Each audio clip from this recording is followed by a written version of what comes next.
Hello, Internet world. It's Dusty Mason from the Shred Academy, and we are back here on YouTube. Thanks for joining. We're no longer in Florida. When God closes one door, He opens another. So we're back up at Cayuga for a month shooting. We're gonna put some real effort into this YouTube thing because we're out here on our own. We have to make this happen.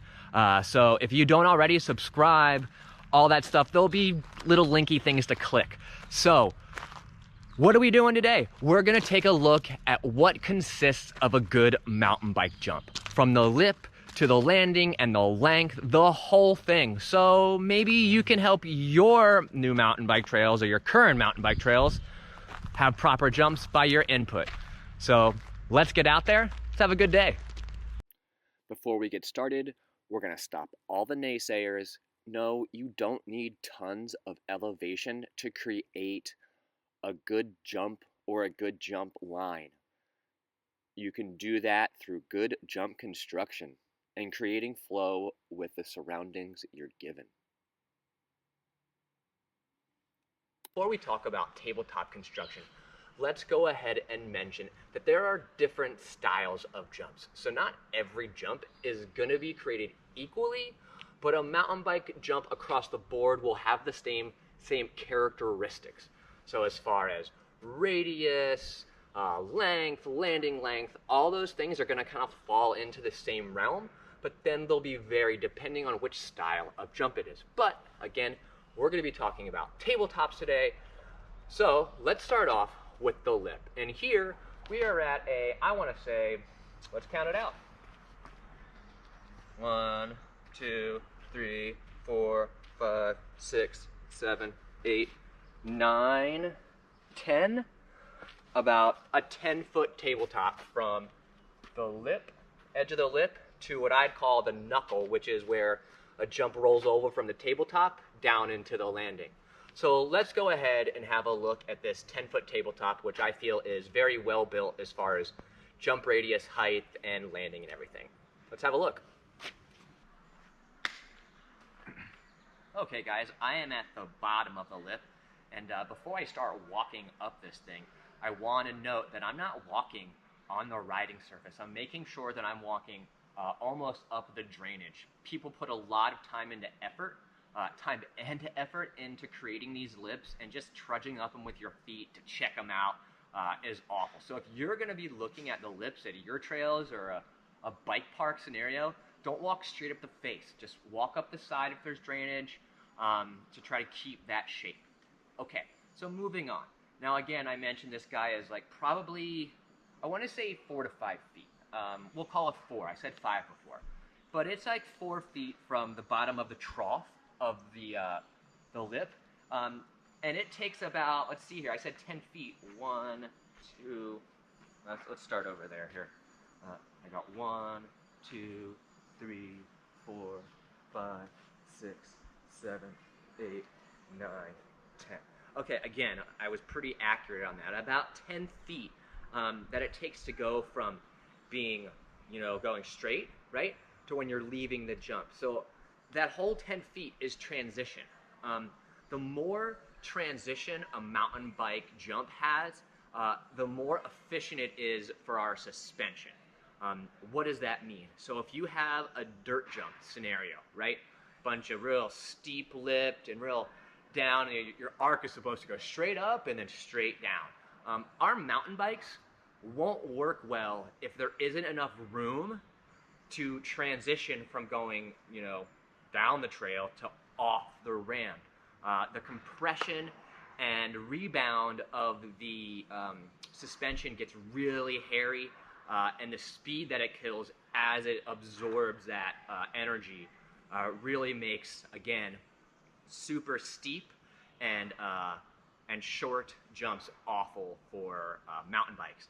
If it's steep and really tall and there's plenty of time for you to transfer that energy, great, awesome, it's totally doable. The ones behind me here that stand almost 10 feet tall or almost vertical at the top, yeah, we can hit those on our full suspension bike, but again, they're built so that you have time to carry them all the way up. Now again, this one, you know, it's only 5 feet, and it's got, we're gonna call the arc, we're gonna call that the radius again, right? So this radius, if you were to have to make a really big circle, this radius would be massive, meaning that this jump won't be very lippy or sendy. It'll be really good for beginners to learn how to control their bike off the lip. As you get to beginner jumps, they shouldn't be very lippy. They should have a really big radius, as well as be big enough for the mountain bike to fit on the lip of the jump. If your front wheel is left the lip of the jump and your back wheel just getting onto it, oh man, you're getting set up for no success at all. And I've seen it a lot. So if it's happening on your trails, try to talk to your trail bosses and be like, hey, let's work on this together. So the moral of the story is going to be, you can have whatever size ramp you want, but you just have to have the appropriate radius for it. And the appropriate radius will also mean the appropriate height. You can't have a jump that has a super steep and like small radius, and only have it be in like a 2-foot jump for a mountain bike. Your front tire is going to be off of it while your back tire is still traveling straight and then has to go up. It creates challenges when learning to jump. Sure, if you know it's an expert trail and it's just one of the features, all going to work out. But for tabletop construction, for mountain bikes to be working perfectly, bigger radius the better. It doesn't have to be super tall, because also speed equals height, so if you have a lot of speed, you can get height. You just don't want to also overshoot the jump. It's actually speed and form equals height, so let me just reverse all that. Yeah, that was awful. Speed and form equal height. You can kind of supplement the two, but more form. You need more form to get height. People come into jumps trying to go really fast to get height, and they're just going to end up in the flats, rebounding, and then going off into the woods. And we all kind of love to see it on Friday Fails. But, okay, so we've covered the lip. Everyone understands. The longer the lip, the bigger the radius, the better for mountain bikes with full suspension, right? Suspension eats speed in transition. So let's give our mountain bikes enough transition to go in the air. Let's check out the length of the jump. Let's watch this kid. He's going to sand it. Sand it, boy! What's that? Oh, I thought you were going to send it. Oh, my bad. Oh, all is good. But he sends it. Oh, yeah, you just sent the next one. So maybe we'll catch him in a little bit.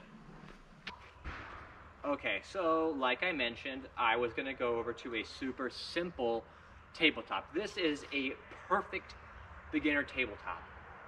You can tell that the angle of the lip is super mellow. It doesn't have a really steep radius, right? And as well, and you have plenty of time transferring energy from riding down the trail to actually going off the lip. It's not just this little wedge. This would be, almost like a big wedge. There's a little bit of transition or concaveness to the lip, but not a whole lot. So a beginner jumper isn't going to have to worry a lot about suspension rebound, which if you've hit really steep lips and you're a beginner, you can tell that your rebound really gets you. As well, a mellower lip is going to help a new jumper to become way more comfortable with leaning back and using their body as a counterweight to keep that front wheel going in the air.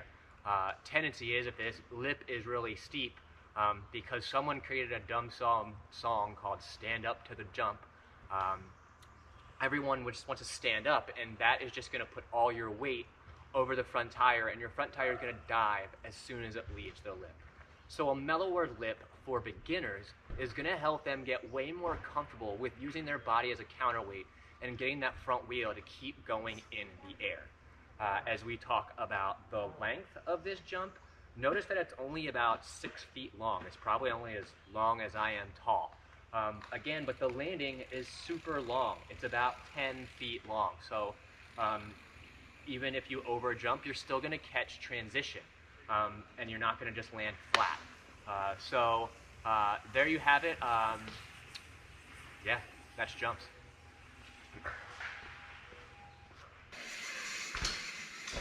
bud. Nice.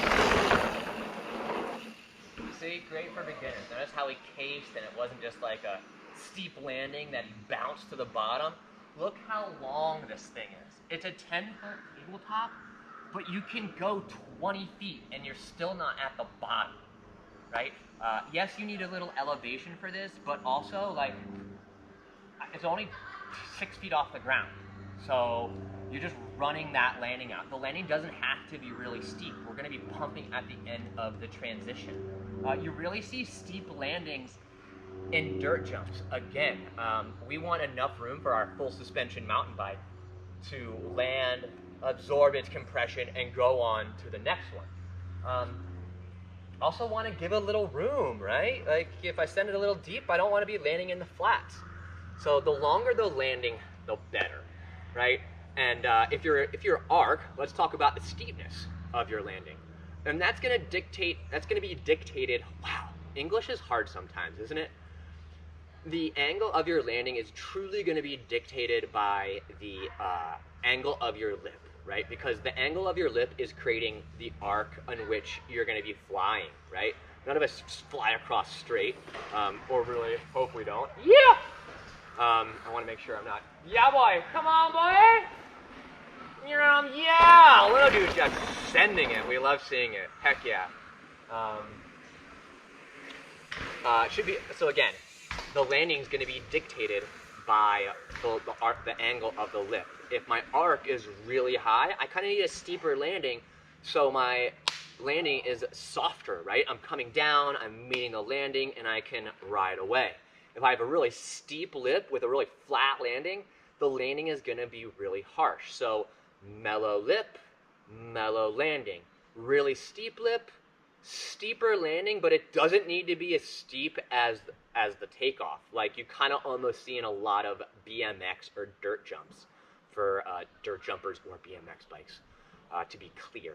That really up and up, you know, they're losing the speed, almost stopping at the top, and then creating all that speed. We're creating flow down the trail on a full suspension mountain bike. So that up, stall, down thing on a full suspension bike really doesn't work well. Yeah, boy! Love watching kids riff. It's just so fun. So let's finish up by saying, yeah, the longer the landing, the better, and try to match your landings to your lip, and don't over steepen your lips. We have a lot of travel, so you know, that helps with all that abrasion. Yeah, words are hard today, but we're just gonna run with it. We hope you guys are enjoying what we're doing here. We made this pretty quick. We're gonna be doing these kind of videos almost every day. So if you have questions, let me know. I think I'm walking out of the view of vision. We're kind of new to this, but we really need to make this happen. So please show your support. I've got a bunch of lickety-click things down in the description. We are looking for support. So if your company or you just want to support what we're doing, just trying to awareness of mountain biking, spreading the joy of mountain biking, and as well my online coaching. So there are ways for you to support me. I'd really appreciate it on this journey, and I hope to see you out on the trails. Again, hit me up if I'm going to be in your town. Let's ride. I'm trying to get multiple people to ride with me while I'm here. I'd love for you to be one of them. So hope you had a good time, and let's cut to some actual shredding these jumps, shall we? So here we are at Tortuga, an intermediate jump line, but the lip construction is the same. You know, very mellow lip, but long. Like I have plenty of time while I'm going up the lip to transfer my weight around, right? I lost my footing there, that was awesome. And even this big one, long lip, big jump. Let's get high in this berm. We'll fucking rail this corner, rail that one, and again, look at how big this lip is. Down to this lip has got to be 6 foot tall. So, proper lip construction will lead to better jumping and helping you stay on your mountain bike for longer. Like this one, not great.